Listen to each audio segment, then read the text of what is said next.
genovês, ali de Gênova, né? Ali na Itália, e vai ser patrocinado pela Espanha para tentar descobrir uma nova rota para chegar até as Índias.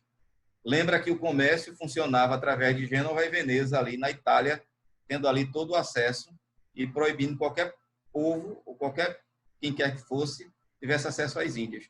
Então, Colombo, tentando fazer uma nova rota, vai descobrir agora esse território, que depois acaba tendo uma homenagem a Américo Vespúcio, diferentemente que deveria ser Colombo, né, mas vacilou.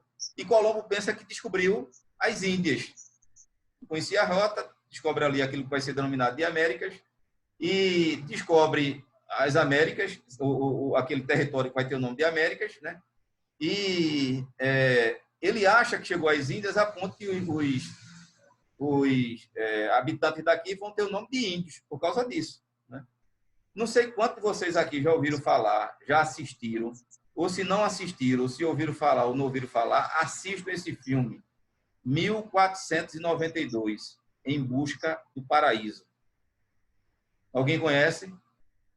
A trilha sonora é fantástica. Então, quem quer descobrir, ter mais informações sobre o descobrimento das Américas, sobre essa viagem de Colombo, assistam esse filme, 1492, Em Busca do Paraíso. Acho que é esse o título do livro. Fantástico esse filme. Então, 1492, descobrimento das Américas. 1494, 2 anos depois, o Tratado de Tordesilhas, ou seja, esse território que foi denominado de América vai ser dividido, uma parte pertence a Portugal, outra parte à Espanha. 4 anos depois, 1498, descobrimento das Índias. Veja, quando houve o Tratado de Tordesilhas entre Portugal e Espanha, conta-se, isso está no livro de história, conta-se quando o rei da França tomou conhecimento desse território sendo dividido entre Portugal e Espanha, ele ironizou. Ele disse, quer dizer que esse território pertence a vocês dois aí, né? Ou seja, a Portugal e a Espanha, a vocês dois, a nós. Ele disse que a gente não pode para aí. Claro que não. Estou usando aqui uma linguagem para... Ele disse, então faça o seguinte, para que ninguém vá para aí, nem eu, nem ninguém, nos apresenta o atestado de que Adão deu a terra para vocês, que a gente não vai. Veja, terra de ninguém, e vocês chegam e proíbem que outros possam ir.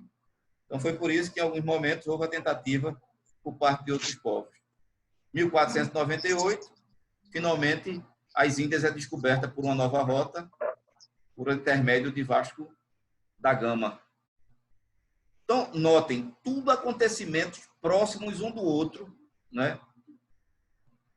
Para que a gente veja o quanto o mundo estava parado, estagnado, e em frações de segundo agora, o mundo vai se tornar conhecido.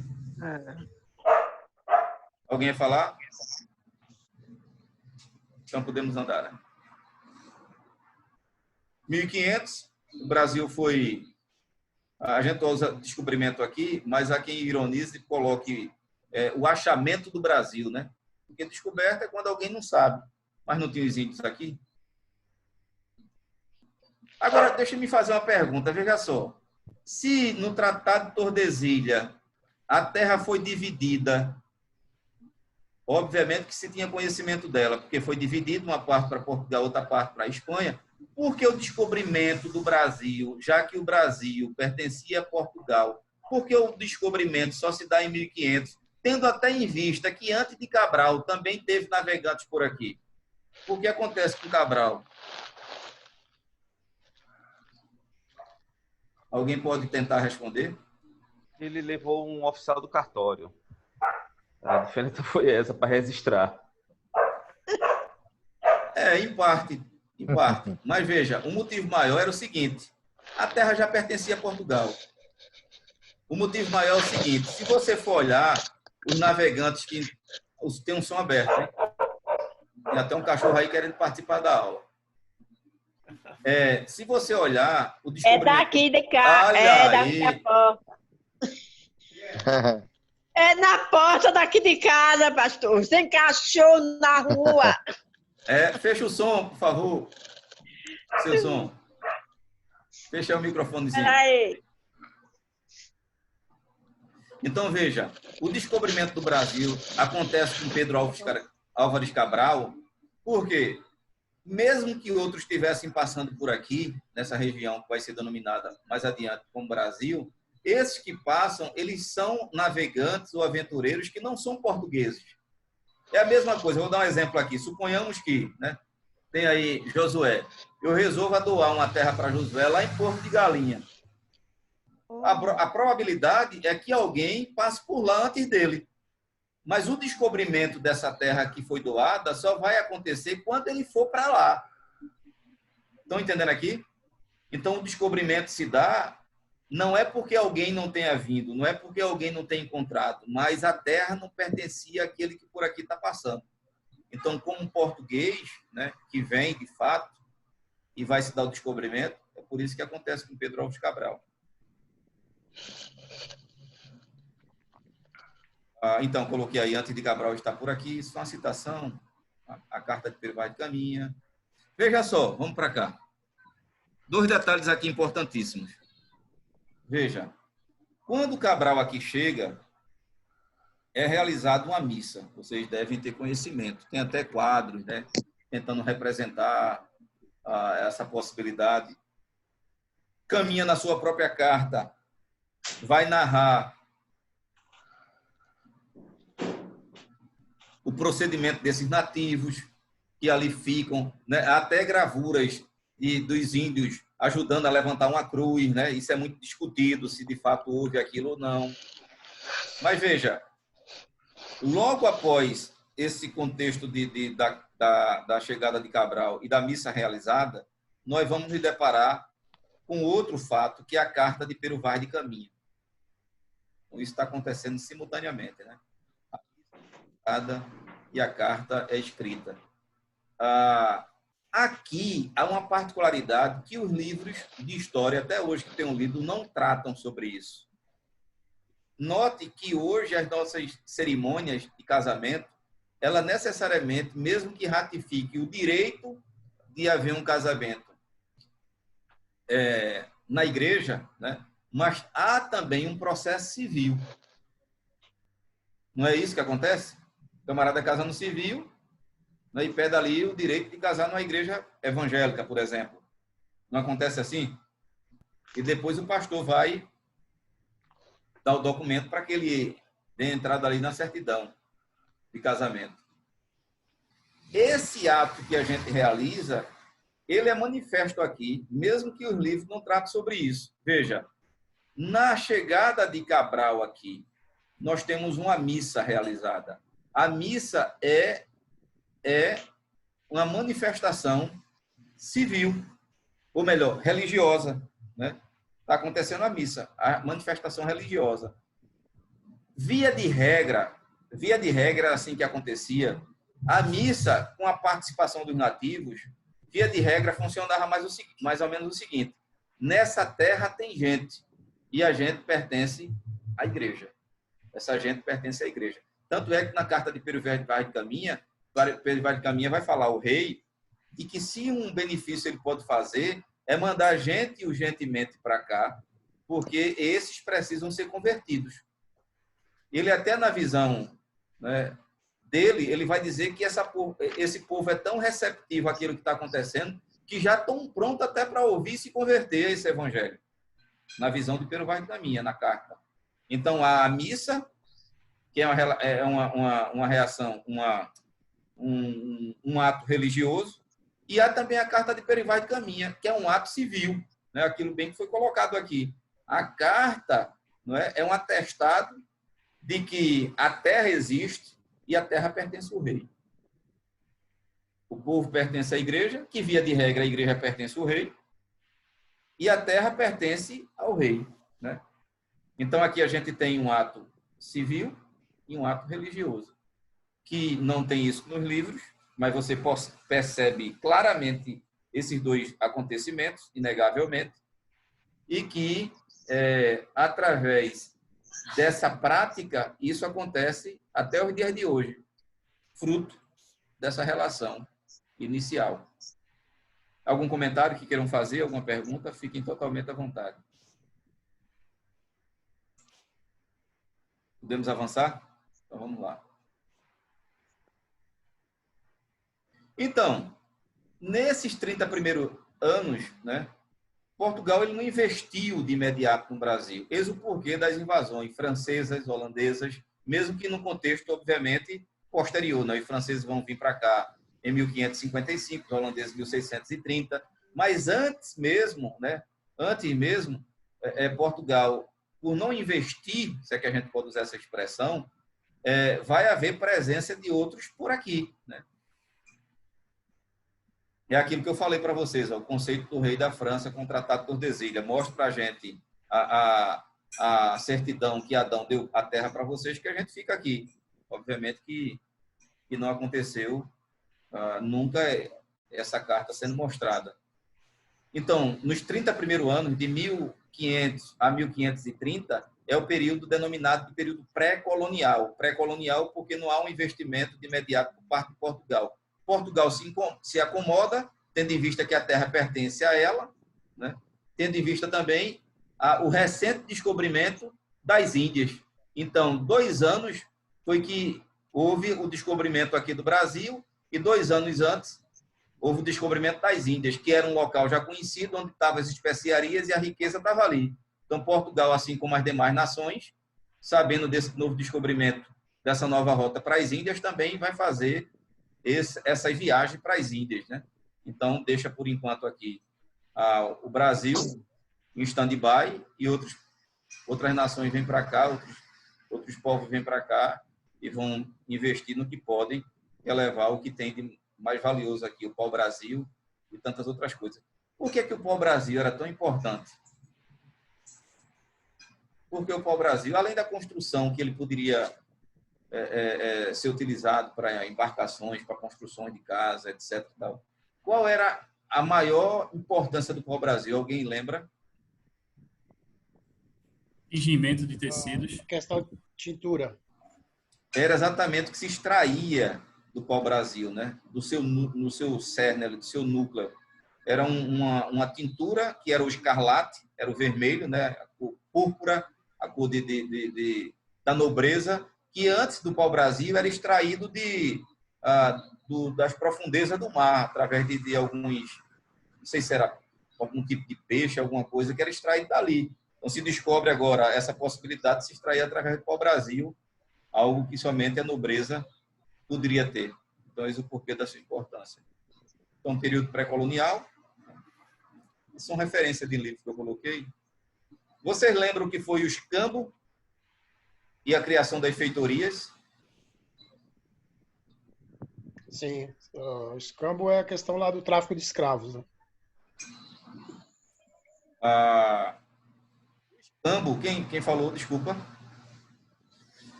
Foi eu, pastor. Samuel. Então, veja, Samuel, também, mas aqui, muito particularmente, a gente está lembrando do escambo aqui, mas voltado para a relação de troca entre os nativos, os índios, bem como também a relação com esses invasores que para cá vêm, essa troca, né? É certo que a gente tem que entender aqui o seguinte, nesse processo de escambo, né, dessa troca, a gente tem que lembrar que os índios, eles eram inocentes, né, no sentido de não perceber o valor do que ele estava dando em troca daquilo que ele tinha. Mas, obviamente, também que ele não é inocente como um todo, no sentido de não ter interesse. Aquilo que ele está tendo era o que ele não tinha, né? Um pedaço de pano, um pedaço de espelho, um facão, eles não tinham isso. Então, há também uma relação de interesse por parte deles. Mesmo que essa relação de troca seja uma relação completamente, obviamente, que beneficia um lado somente, bem mais um lado, né? Então, o escambo se dá dentro disso aqui. Um material que eu acho fantástico, e permita-me aqui, não se desviem por causa disso, mas é a letra de uma música que vocês, obviamente, já devem, alguns de vocês, ter ouvido, se no mínimo, pelo menos, ter visto o comentário. Deixa eu ver se eu encontro ela aqui, que é exatamente Índios. Deixa eu ver se foi isso.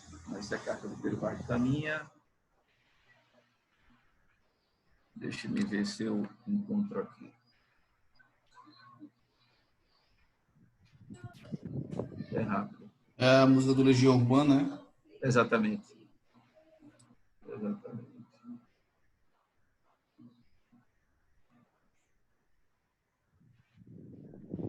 Eu vou comentar com vocês aqui uma parte interessante dela. Deixa eu só abrir aqui. É rápido, gente. Pastor, o senhor acredita que se nós tivéssemos sido colonizados por países protestantes, a história do Brasil ela seria diferente? Porque eu fico pensando nas Guianas, né? Tanto a Guiana francesa quanto a inglesa. Eu tenho um irmão que é militar e trabalha no Exército, e às vezes ele vai para essa região, ele me manda umas fotos. É bastante pobre essas regiões, então eu fico pensando nessa dicotomia aí, nessa questão de se ter países protestantes, aonde a gente viu que se tem a riqueza igual aos Estados Unidos, Canadá, mas se realmente havia o interesse desses países europeus vir para cá e fazer colônia, ou só era mesmo exploração igual fizeram aqui nessas regiões, né, que são países pobres.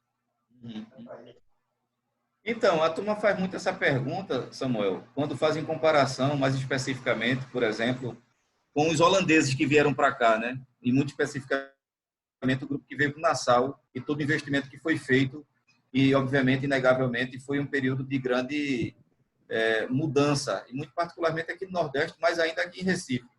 A turma sempre faz essa pergunta, né? Será que, de repente, se os holandeses aqui ficassem, não seria incomparavelmente melhor do que acabou sendo?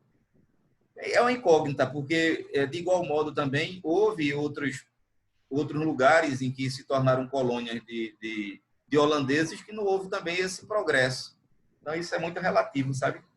Exato. Pode ser que... Mas foi uma boa lembrança. Então, deixa eu mostrar essa letra aqui para vocês e vou fazer alguns comentários sobre isso. Veja, essa letra aqui, você está dando para ver aí? Tranquilo? Sim, beleza, tá vendo. Tá sim, estamos vendo. Olha, não me tenham como um pastor desviado, só porque eu abri essa letra aqui, né, só quero que vocês entendam um pouco a história. Essa letra é do grupo do Legião Urbana, né?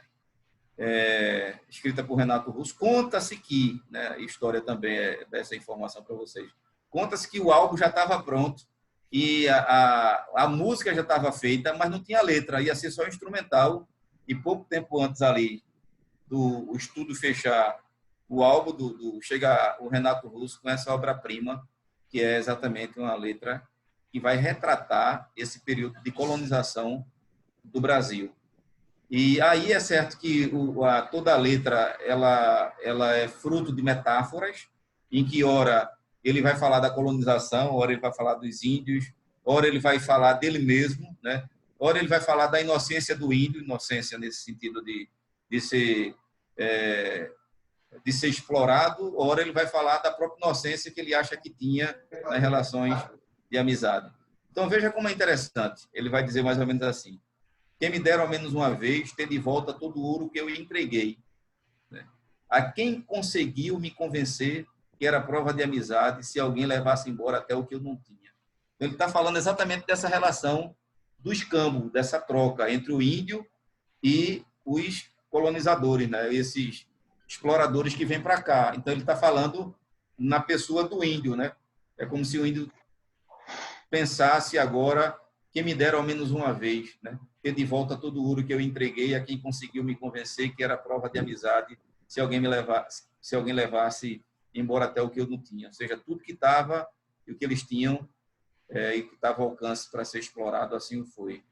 E ele continua: quem me dera ao menos uma vez esquecer que acreditei que era por brincadeira, né? Que se cortava sempre um pano de chão de linho nobre e pura seda. É exatamente ainda a relação do escambo, a troca de um pedaço de pano, né, de uma roupa, em que o índio acaba achando que ali nada mais é do que uma amizade que estava existindo, uma troca de amizade, uma construção de amizade. quem me dera ao menos uma vez explicar o que ninguém consegue entender. E o que aconteceu ainda está por vir. E o futuro não é mais como era antigamente. Então, muda toda a estrutura, né, da relação de vida desse indígena. Ou seja, ele faz esse verso saudosista na condição do índio, né? Quem me dera ao menos uma vez explicar o que ninguém consegue entender. E o que aconteceu ainda está por vir. O futuro não é mais como era antigamente. E continua, quem me dera ao menos uma vez provar que quem tem mais do que precisa ter, quase sempre se convence que não tem o bastante. E fala demais, por não ter nada a dizer. É a mesma relação ainda entre o índio e o explorador, né? Entre o índio e o colonizador. E quanto mais tem, mais quer ter, não está convencido que é o bastante e continua falando muito, ele vai e fala demais por não ter nada a dizer. Ou seja, nada que ele fala, hoje eu pensando, me convence. Quem me dera ao menos uma vez, que o mais simples, no caso ele, né, fosse visto como mais importante. Mas nos deram espelhos, ó, o lance do escambo, e vimos um mundo doente. Veja, agora olhando ali, eles conseguem ver aquilo que naturalmente eles não viam. Quem me dera ao menos uma vez entender, aí ele vai lembrar, veja como isso é interessante, ele vai lembrar agora do contexto de catequese, que é quando os jesuítas vêm para cá, os índios falando aqui, né? Quem me dera ao menos uma vez entender como um só Deus, ele disse pelo menos isso uma vez, quem me dera entender que um só Deus ao mesmo tempo é três. Ele está lembrando ali da catequese e muito particularmente que se falou da Trindade. Ele diz, quem me dera ao menos uma vez entender como um só Deus ao mesmo tempo é três. E esse mesmo Deus foi morto por vocês. É só maldade. Então, deixa um Deus tão triste. E aí ele continua, né? Falando a respeito desse processo catequético. Mas é uma letra de uma profundidade nessa relação interessante demais. Vocês já conheciam a letra? Né? Alguns de vocês. Alguém não conhecia? O reverendo Estevam já conhecia? Eu não conhecia, não. Conhecia não, era na minha adolescência, era bastante fã da banda e tem até um comentário, eu tinha uma revista e tinha um comentário do Dado Villa-Lobos, o guitarrista da Legião Urbana, sobre a música. E a segunda parte da música faz referência à tentativa de suicídio do Renato Russo. Exatamente.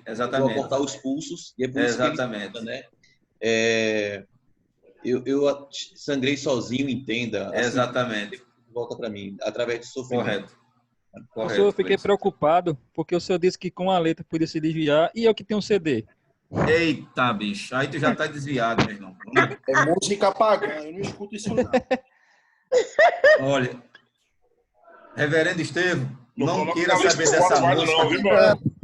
Eu comecei a gravar tudo já aqui. Ó. Eita, meu amigo. Eu vou cancelar aqui a gravação de vocês. Aqueles que não ouviram a música, não escutem e orem por aqueles que têm até CD, viu?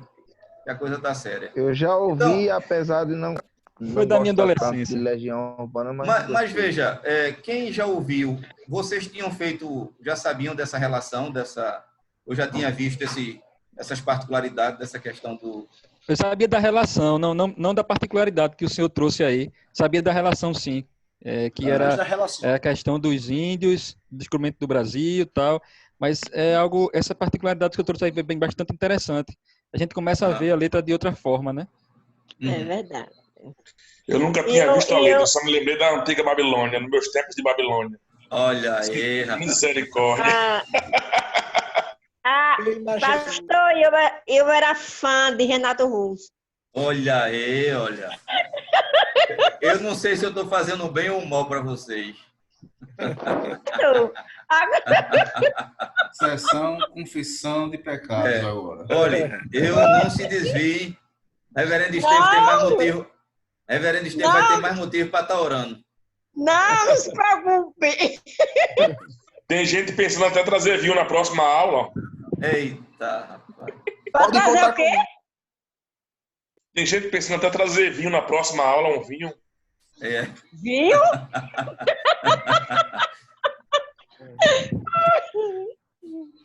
Veja essa outra parte aqui que eu coloquei. Então, deixa eu só dar uma informação. Mesmo que caia, veja, deixa eu só dar uma informação aqui. Mesmo que caia, a aula vai até 9 horas, só tem 5 minutos, a gente tem 10 minutos que cai aqui. Mas mesmo que caia, se alguma informação ficar ali pela metade, a gente retorna e fecha com as informações necessárias. Tranquilo? Quem não puder voltar, tudo bem, mas eu volto aqui sem nenhum problema, sem cobrar extra. Eric depois paga tudinho aí por parte de vocês. Vou voltar aqui.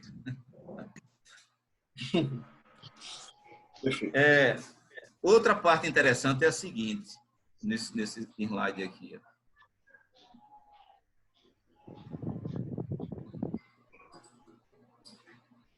Vocês lembram, pronto, já estão sabendo o que é escambo. Vocês lembram que foi as feitorias? As feitorias, quem lembra? As feitorias foi o seguinte, foram aqueles armazéns temporários que eram construídos à beira-mar, ou seja, ali no litoral. Né? Qual era o objetivo desses armazéns? Eram de armazenar madeiras, o pau-brasil. Então, quando os navios iam embora, né? Os índios, ainda imaginando essa relação aqui, ainda imaginando essa relação que ele pensava que era de amizade, dessa troca, desse escambo, eles estavam derrubando árvores e mais árvores. E guardavam essas árvores dentro exatamente dessas feitorias. E qual era o objetivo disso? Ganhar tempo. Quando os navios voltavam para cá, essas madeiras que estavam reunidas, né, que estavam ali juntas dentro da feitoria, carregavam o navio e ele retornava novamente. Entenderam aí? Então, as feitorias, né, foram essas invenções calculadas por parte dos portugueses para se ganhar tempo. Quando os navios voltavam para cá, eles, obviamente, aproveitavam, em vez de estar cortando madeira ainda, as madeiras já estavam cortadas e agora era só carregar os navios. Um fato interessante, antes que eu esqueça, é que esses navios, isso agora mais adiante, a gente depois vai entrar em particularidade, mas só para vocês, já que a gente está falando de feitorias aqui. Quando esses navios, né, na época da escravatura, da escravidão, quando esses navios vinham para cá, lá da África, com os negros, traziam os negros para cá para vender, essas pessoas eram tão inteligentes para se tirar proveito do que queriam, que eles pegavam o dinheiro que eles estavam tendo na venda dos negros, eles aproveitavam para não voltar com o navio vazio, pegavam esse dinheiro e investia na compra de açúcar. Então, vinham para cá com carga de negros, vendiam, pegavam o dinheiro e compravam açúcar. Então, eles lucravam tanto vindo quanto retornando. Não sei se vocês já tinham essa informação, né? As capitanias hereditárias, né, como bem se sabe, foi aquela tentativa de dividir ao Brasil em capitanias, né, colocando ali pessoas que se responsabilizassem pela lucratividade dessas capitanias, onde entre, acho que 13, se não me falha a memória, somente 2 deu certo, Pernambuco e acho que São Vicente, se não me falha a memória também. É quando em 1549 vai vir para cá o primeiro governador-geral, junto com um grupo de jesuítas. Isso a gente vai ver na próxima aula com mais detalhes. Gente, alguma pergunta que queiram fazer, fiquem totalmente à vontade. Se tiver algum acréscimo, também fiquem à vontade. Perguntas? Pastor, então, eu vou colocar assim um pensamento. Não sei se eu estou certa. Então, a corrupção do Brasil já vem desde lá. A senhora está fazendo uma pergunta que eu vou dar um exemplo aqui, interessante. Certa ocasião... Não, isso que a senhora está falando é interessante. Fecha aí seu som, só um minutinho. Fechem o som de vocês.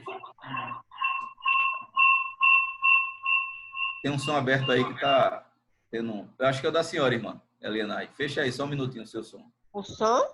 Não, Anjo, tá no silencioso. O microfone? Pronto, agora tá. Aí, veja.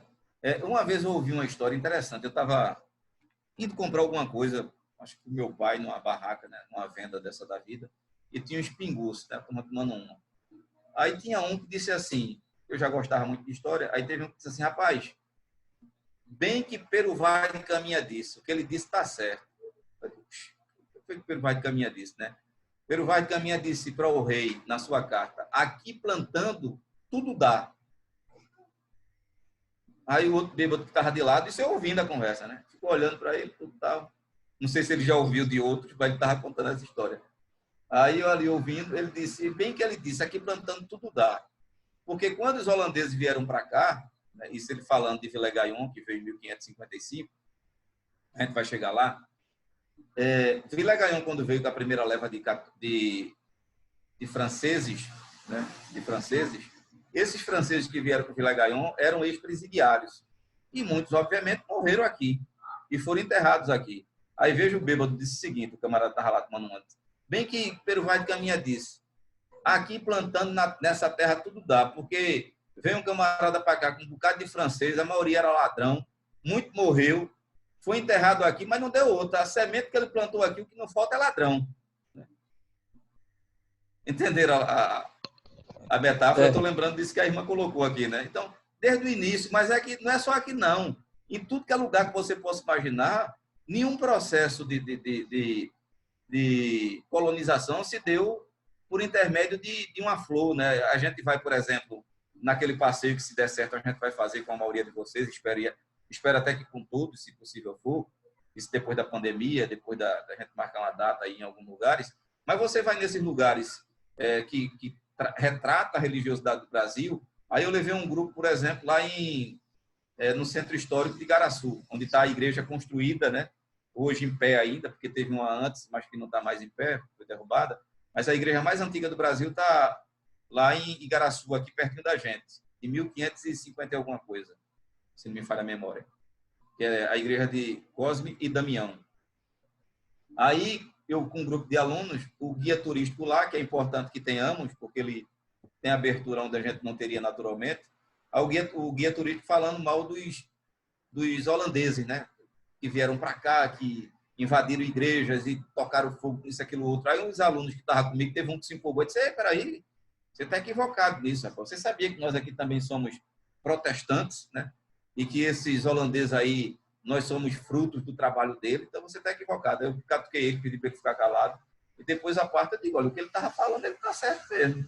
Quando os holandeses vieram para cá, você acha que no processo de guerra, num processo de invasão, um camarada vai vir com uma flor na mão, dizendo assim, eu trouxe essa flor para você, dá para você sair daqui agora para a gente ficar aqui? Não, meu amigo, você tem ainda hoje resquícios de vários fortes, aqui mesmo tem vários, né? Tem um forte 5 pontas que só tem 4 pontas, tem um forte do Brum, tem em Itamaracá o forte de Itamaracá, que fica exatamente ali no litoral, com os canhões apontados, relembrando exatamente o que acontecia, né? Esperando ali os invasores para mandar bala de canhão para tudo que é lado. Então, as invasões aconteciam dentro desse contexto, não é no Brasil, não, é em qualquer lugar da face da Terra, que hoje também não muda, se houver necessidade de invasão por outro povo. Alguma colocação, alguma pergunta? Fiquem totalmente à vontade. Professor, só para complementar a história da chegada das pessoas no Brasil, eu não sei, lembro se foi numa aula sua da pós-graduação, ou se foi em uma outra aula que eu tive, que quando o Brasil vai ser colonizado, quem vem para cá para morar no Brasil são presidiários, são pessoas que as cadeias de Portugal já estavam lotadas, eles vão vir para cá. Para acalmar esse povo, vão trazer também as prostitutas que também viviam em Portugal. Ou seja, por isso que vai se surgir aquela velha frase, não uma dama na rua e uma prostituta em casa, porque era exatamente o que essas mulheres eram. Então, o Brasil já foi colonizado por pessoas de mau caráter desde o princípio, correto? Exatamente. Corretíssimo. Mais alguém queira fazer alguma colocação, alguma pergunta? Por favor, tem uma pergunta, mas a gente não vai dar tempo. Se cair aqui, a gente retorna, tranquilo? vai cair, eu vou fechar aqui, a gente volta. Aí quando a gente